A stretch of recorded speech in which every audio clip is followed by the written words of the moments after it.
Here are 5 takeaways from the Suns' Game 3 win over the Nuggets. While Booker and Durant were dominant, Phoenix also gets big games from Cameron Payne and its supporting cast in the home victory. A blistering performance from two of the league's most prolific scorers in Devin Booker and Kevin Durant, who combined for 48 points in the first half, the most by a Suns duo in that span over the last 25 postseasons. With CP3 out of action for the first time this series, Booker and Durant combined for 86 points, ensuring for just the second time in history, a team finished the game with two players racking up at least 39 points and 8 assists. Booker scored a game-high 47 points while dishing 9 dimes, pulling down 6 rebounds and 3 steals.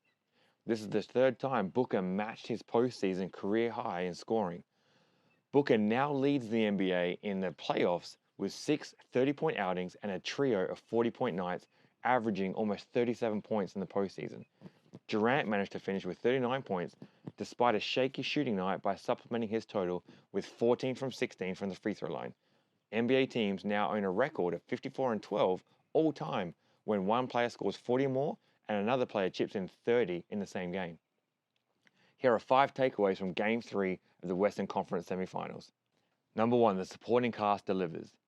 The Phoenix Big Four of Durant, Booker, CP3, and DeAndre Ayton combined for almost 86% of the Suns' points over the first 2 games of this series, with the supporting cast chipping in a total of 32 points over that span. So the outcome of Game 3 came as a pleasant surprise for the home team because of Monty Williams' decision to utilize TJ Warren and Terrence Ross for more of a scoring punch off the bench.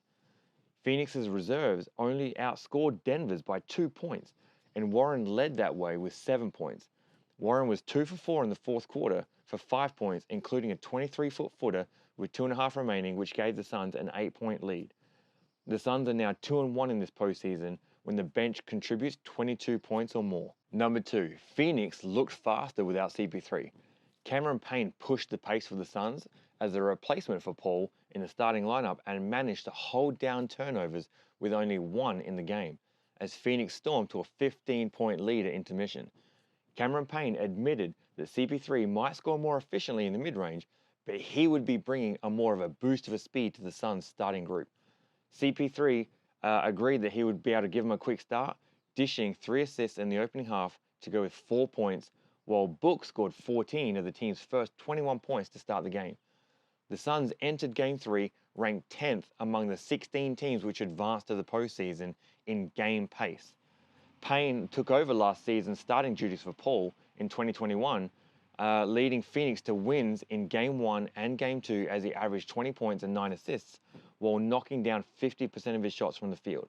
So it appears Cameron Payne will remain in the starting lineup for Game 4 if CP3 remains sidelined with a sprained groin. Payne finished with 7 points, 6 assists, and a steal, hitting a 3-pointer during Phoenix's 14-0 run, outscoring Denver 23-11 on the break. Number 3, the Suns finally handled the non-Joker minutes. When Joker checked out of the game with 40 seconds left in the third quarter and returned with 10.5 remaining, Phoenix was already on a 7-0 run. That's rare and marked the first time all series where the Suns dominated the non-Joker minutes. In fact, before the game, Williams even conceded defeat in that area up to that point, at least until Game 3. The Nuggets' best bench lineup and features Bruce Brown, Aaron Gordon, Jamal Murray, Christian Braun, and Jeff Green. And the group played in 6 of the 7 playoff games for Denver going into Game 3, having outscored opponents by 11 in 26 playoff minutes. This group ranked as the second best 5-man defensive rating in the playoffs out of the 29 layups which have logged at least 25 minutes.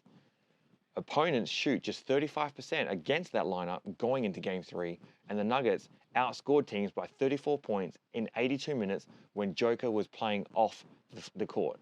4. Down 0-2, KD is more assertive. Williams took issue with the notion that Durant should assert himself more after a 10 for 27 shooting performance in Game 2, but that's precisely what he did in the face of a rough shooting start to Game 3. Durant was a cold 1 for 7 in the opening quarter for 3 points before finishing the opening half with 21.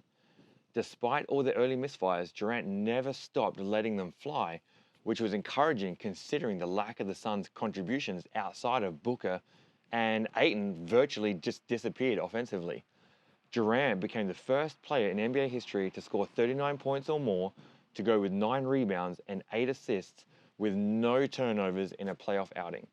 The two-time Finals MVP had played in 4 previous Game 3s with his team trailing 0-2 and now owns a record of 4-1 in that scenario. Lastly, the 5th one, Murray struggles in the 4th. Murray rebounded somewhat from a 3 for 15 shooting night in Game 2 to rack up a team-high 32 points in Game 3 as he combined with Joker for 62 points. The problem is Murray shot 33% from deep, knocking down just 1 of 8 from the floor in the decisive 4th quarter, scoring only 4 points. Murray's 5 and 6 in the playoffs when he scores no more than 4 points in the 4th quarter. And the 4 points scored in the final frame of Game 3 registered as the fewest since Game 6 of the Western Conference semifinals way back in the bubble. Those are the 5 takeaways from Game 3. I'm excited to see what adjustments each team will make for Game 4.